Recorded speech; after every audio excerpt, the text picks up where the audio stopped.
Radhe Radhe friends, welcome you all on my channel. तो जैसा कि मैंने कहा था कि मेरे 1000 सब्सक्राइबर होते ही मैं बनाऊंगी Q&A वीडियो। तो उसके बाद से मुझे बहुत सारे क्वेश्चंस आए, बहुत सारे।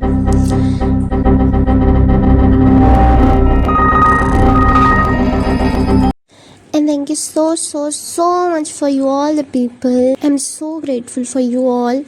आपके बिना बिल्कुल भी ये पॉसिबल नहीं हो पाता। मेरा एक मंथ में ही 1000 सब्सक्राइबर कंप्लीट हो गया है। So thank you so much. And मैं ना कुछ दिन से वीडियो नहीं डाल पा रही थी क्योंकि मैं चली गई थी घूम। एंड मुझे बताने का ना वीडियो में मौका भी नहीं मिला क्योंकि बहुत अचानक से हुआ। मम्मी ने कहा मुझसे चलने को, मैंने मना करा था बट मम्मी नहीं मानती, बोलती एक दिन में आ जाएंगे, एक दिन में आ जाएंगे। तो मैंने मान गई और मैं चली गई। बट वहाँ पे ना जाने पे रास्ता ही बंद हो गया, तो मैं वहीं रुक गई थी। एंड मैं अपने नानी के घर थी बाय द वे, वहाँ से हम कुंभ गए थे। So first let me show you a little glimpse of my Kumbh journey. And वहाँ पे इतनी भीड़ थी ना कि मतलब कुछ समझ में ही नहीं आ रहा था। एंड वहाँ पे कार भी नहीं अलाउ थी, हमें बाइक से जाना पड़ा था। एंड मुझे ना भीड़ में बहुत घुटन सी होती है, बट मैं क्या करूँ, मैं जाके फंस गई थी ऐसा लग रहा था। बट जैसे ही मैं पानी में गई ना, सब कुछ अच्छा लगने लगा। एंड ये मैं हूँ, मैं नहा रही थी, इतना मज़ा आ रहा था। मैं तो पानी से निकलने का मन ही नहीं कर रहा था। और ये पीछे वाला एरिया खाली लग रहा है ना, बट खाली बिल्कुल नहीं था, बहुत भीड़ था वहाँ पे। सो ओवरऑल कुंभ में बहुत मज़ा आया एंड मेरा माइंड भी रिफ़्रेश हो गया। वैसे मेरी 2-3 दिन की पढ़ाई डिस्टर्ब हुई है, बट कोई नहीं, हम उसको कर लेंगे। एंड एक नया मोटिवेशन आ जाता है यार, अगर आप कहीं बाहर से और फिर ऐसा होता है कि आपको कुछ करना है, कुछ करना है। मैंने सोचा कि आपको बता दूं क्योंकि मैंने बहुत दिन से वीडियो नहीं डाली है, तो आपको लग रहा होगा कि कहाँ चली गई मैं, है ना। तो खैर, अब मैं स्टार्ट करूँगी आज की वीडियो। एंड मेरे को जितने भी क्वेश्चंस आए ना, मैं उन सब के आंसर करने वाली हूँ one by one. So stay tune, let's start the video. तो जब मैंने प्रिपरेशन स्टार्ट करी थी ना, तो मैंने सबसे पहला मॉक दिया था नवंबर 21 को। एंड मेरा ये स्कोर था, पहला स्कोर, जो कि फ्री मॉक होता है टेक्स्ट बुक पे, तो मैंने वो दिया था। एंड उसके बाद मैंने कुछ दिन बाद दिया मॉक, तो मेरे धीरे धीरे मॉक के मार्क्स बढ़े। बट तो सबसे पहले तो ये स्ट्रैटेजी है ना कि जब भी आप प्रिपरेशन स्टार्ट करो, आप मॉक देना स्टार्ट कर दो जब भी आपके 1-2 चैप्टर्स कंप्लीट हो जाए। एंड हर मॉक को एनालाइज करना सबसे ज़्यादा इम्पॉर्टेंट है क्योंकि उसी से आपके मार्क्स बढ़ेंगे। एनालाइज करने में आपको सबसे पहले ये ध्यान देना है कि आपका कौन सा पॉइंट वीक है, कौन सा सब्जेक्ट वीक है जिसमें आप पे मार्क्स कम हो रहे हैं। और जो हमारा एक्यूरेसी है ना, वो भी इसी से बढ़ता है। एंड मेरा ना एक्यूरेसी पहले स्टार्टिंग में बहुत लो था, पर वो भी ना अपने आप ही बढ़ी है मॉक देते देते। तो सबसे पहला स्ट्रैटेजी में पॉइंट यही है कि आप मॉक दो। एंड मैं हर दिन मॉक के एनालिसिस कैसे करती हूँ वो मैंने एक वीडियो में ऑलरेडी बता दिया है, आप उधर से जाके देख लो। उसका लिंक मैं डिस्क्रिप्शन बॉक्स में डाल दूँगी, आप उधर से देख लेना, okay. And I totally understand ना कि जब भी हम एग्ज़ाम की प्रिपरेशन करते हैं ना, तो हमें कुछ भी नहीं समझ में आता है कि हम क्या करें, कैसे करें, क्योंकि हमें ना एग्ज़ाम का पता होता है, ना एग्ज़ाम पैटर्न का पता होता है। तो जो सबसे पहला काम है ना, वो है आपका पेपर एनालाइज करना, ठीक है, कि पेपर पैटर्न कैसा होता है, क्या होता है, ठीक है, कितने डिफ़िकल्ट क्वेश्चंस होते हैं, किस लेवल के क्वेश्चंस होते हैं। तो वो आप कर सकते हो मॉक के थ्रू। एंड आप ना पहले 1-2 मॉक दे लो, ठीक है। भले आपका उसमें कुछ भी मार्क्स नहीं आ रहे, कुछ भी नहीं आ रहे, ज़ीरो आ रहा है, नेगेटिव आ रहा है, बट आप दो उसको, ठीक है। आपको इससे पेपर पैटर्न का और लेवल का पता चल जाएगा। फिर अपना सिलेबस देखो, ठीक है। मैं ये चीज़ें आपको क्यों बता रही हूँ, क्योंकि मेरा इसमें ना बहुत टाइम वेस्ट हुआ है। मैंने एक कोचिंग भी ज्वाइन करी थी, ऑफलाइन कोचिंग, और कोई भी फ़ायदा नहीं ऑफलाइन कोचिंग ज्वाइन करने का, क्योंकि वहाँ पे ना कुछ पढ़ाया नहीं जाता ढंग से और टाइम भी बहुत वेस्ट होता था आने जाने में। वहाँ पे 4 महीने में कोर्स ख़त्म कर रहे हैं, तो ऐसे कैसे प्रिपरेशन हो पाएगी, है ना।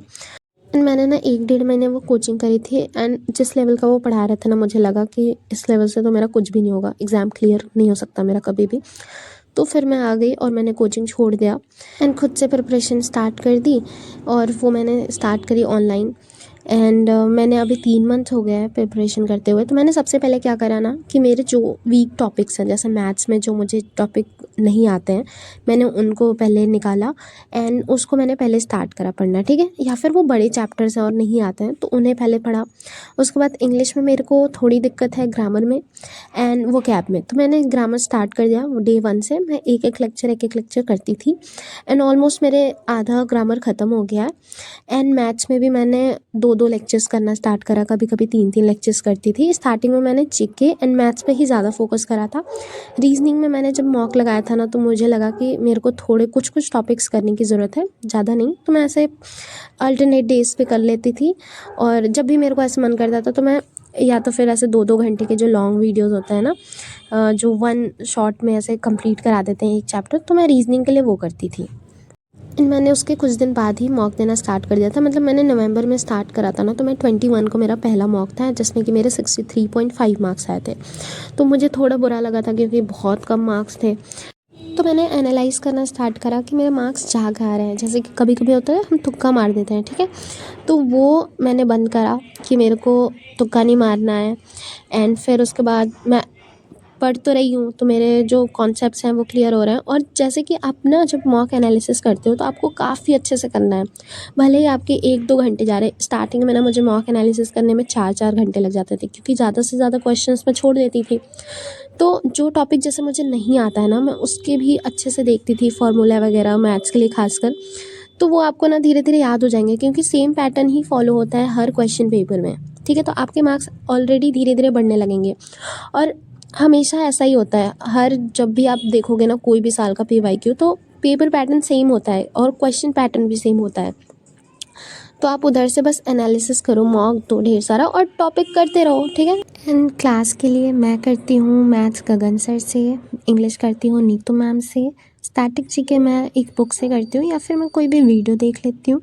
यस, मैं करती हूँ परमार सर के वीडियो से, जो कि यूट्यूब पे है। मैंने उसके लिंक भी दिए अपने वीडियोज़ में डिस्क्रिप्शन बॉक्स में।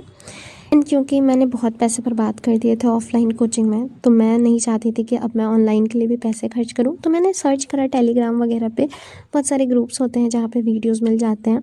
तो मैंने अपनी बहन को भी बोला, वो थोड़ी एक्सपर्ट है इसमें। तो मैंने उसको बोला कि प्लीज़ मुझे गगन सर के वीडियोज़ ढूँढ के दे दो। एंड उसके बाद मैंने उनके भी वीडियोज़, नीतू मैम की इंग्लिश वाली भी टेलीग्राम से ही ली थी। तो क्या होता है ना कि चैनल्स वगैरह डिलीट हो जाते हैं, तो मैंने उन वीडियोज़ को सेव कर लिया था। तो मैं उन्हीं से कर रही हूँ। एंड चैनल के लिंक्स डिलीट हो गए हैं, तो अब वो खुलते नहीं हैं। तो मैं आपको नहीं दे सकती, एंड वीडियो शेयर करने के लिए मुझे काफ़ी टाइम लगेगा। मैं आपको कर दूँगी, बट मेरे लिए बहुत वो ऐसा टायरिंग प्रोसेस होगा, एंड मेरे पे बहुत टाइम कम होता है। तो मैं उसके लिए देखूँगी अगर आपको चाहिए होगा तो। एंड स्टैटिक जीके के लिए जो मेरी बुक है ना, वो रोज़गार पब्लिकेशन की है। मैंने पहले वीडियोज़ में भी दिखाई है, मैं इसमें भी फ़ोटो डाल दूँगी एडिटिंग में। एंड जीके जीएस के लिए यही स्ट्रैटेजी है ना कि आप उन्हें बार बार पढ़ो, उसके लिए कुछ और नहीं कर सकते। वो बहुत बड़ा सिलेबस है, आप रट नहीं सकते हो हर बार। तो आप क्या करो ना कि डिसाइड कर लो कि आपको कितने दिन में ये टॉपिक कंप्लीट करना है। जैसे कि पॉलिटी और ज्योग्राफी जिसके भी लेक्चर्स हैं यूट्यूब पे, तो उसकी प्लेलिस्ट में ना ऐसे वीडियोस होते हैं, तो 14 या फिर 8 ऐसे करके वीडियोस हैं, ठीक है? बहुत ज़्यादा नहीं है, 14 वीडियो मैक्सिमम है, जो कि पॉलिटी में या फिर ज्योग्राफी में, मुझे एग्जैक्टली याद नहीं है, आप देख लेना। तो 14 दिन में आप उसके टॉपिक्स को कंप्लीट कर सकते हो, है ना? 1-1 घंटे की वीडियोज़ आप देख लो उन्हें। एंड वो कंप्लीट होने के बाद आप क्या करो कि जैसे एक सब्जेक्ट होता है ना, जैसे ज्योग्राफी का कंप्लीट होता है, तो आप जो आपने पहले करा है उसको रिवाइज़ कर लो, ताकि आप उसे भूलो नहीं। एंड कुछ दिन पे उसे रिवाइज़ करते रहो, आप भूलोगे नहीं। एंड स्टैटिक जीके के लिए भी यही है कि आप जब भी ऐसे कोई काम कर रहे हो, ट्रैवल कर रहे हो, वॉक कर रहे हो, तो आप कोई वीडियो लगा लो, ठीक है? और उसे देख लो, या फिर कोई बुक ले लो एंड उसे बस रीड करो।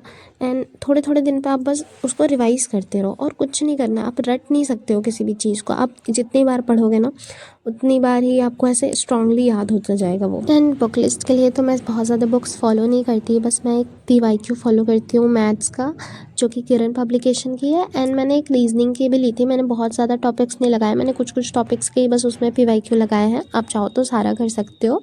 तो वो भी मैंने किरण पब्लिकेशन की ली थी। एंड स्टैटिक जीके का तो मैंने बता ही दिया। एंड बाकी किसी भी सब्जेक्ट का मैंने बुक नहीं लिया है।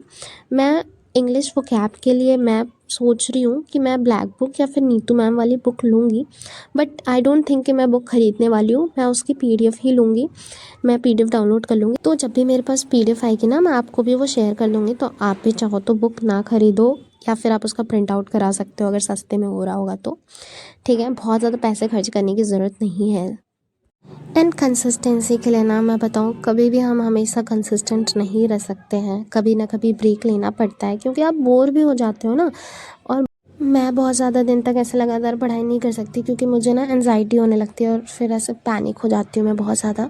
तो मेरी जो एफिशिएंसी है ना वो कम हो जाती है। तो उसके लिए ना मुझे बीच बीच में ब्रेक लेना पड़ता है। एंड जैसे कि मैं अभी कुंभ गई थी, तो मेरे लिए एक ऐसे रिफ़्रेशमेंट हो जाती है ये कि मैं अब आगे जब काम करूँगी ना तो मैं और अच्छे से करूँगी। स्टार्ट ना आप हमेशा अपने ना फेवरेट सब्जेक्ट से स्टार्ट करो। जैसे कि फेवरेट नहीं, अगर आपको जैसे कोई सब्जेक्ट अच्छा लग रहा है, जैसे अगर आपको मैथ्स इंटरेस्ट है तो आप मैथ्स से स्टार्ट कर दो, ठीक है।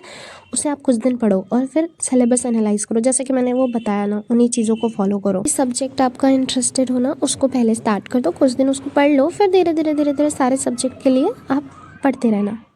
एंड ना मेरे को ये भी एक कमेंट आया था कि मैं 4 बजे वीडियो डालूँ, तो यार मेरे लिए ना 4 बजे वीडियो डालना बिल्कुल भी पॉसिबल नहीं है, क्योंकि मैं इतनी सुबह उठ के वीडियो तो नहीं डालूँगी एंड उस टाइम कोई देखेगा भी नहीं, है ना।